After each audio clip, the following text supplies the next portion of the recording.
The church historical view was popular until the 20th century, when Israel's statehood in 1948 bolstered futurism. Dispensationalists saw this as proof of prophecy, expecting a rebuilt temple and other events. The idealist approach sees Revelation as covering the period from Christ's first to second coming, speaking to every generation.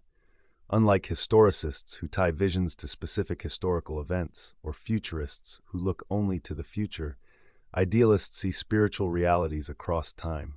The first century, with Rome, emperor worship, and temple destruction, is a key backdrop. These events aren't incidental. They shape how the original audience understood Revelation.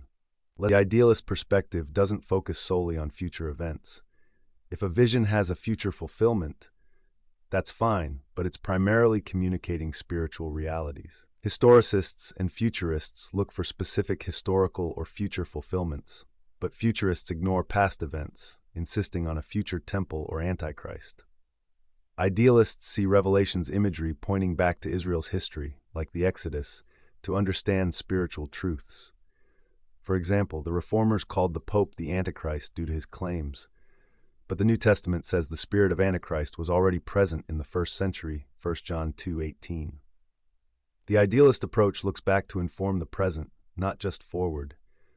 Revelation's goal is to encourage believers that God is working out his purpose, even amid tragedy, suffering, and apparent satanic domination. It's hard to understand without the Old Testament. John identifies as a prophet in the line of Isaiah, speaking judgment and promise. Scholars estimate 278 of Revelation's 404 verses reference the Old Testament, with over 500 allusions, more than in all of Paul's letters. This tells us to look back to understand what God is doing now and in the future. There's also a strong temple theme in Revelation, which we'll explore. Today, we start a list of New Testament martyrs, showing that Christ's kingdom breaking into the world has casualties. In the seals, the Lamb unleashes these events. Nothing is accidental. The Lamb is in control, a central message of Revelation.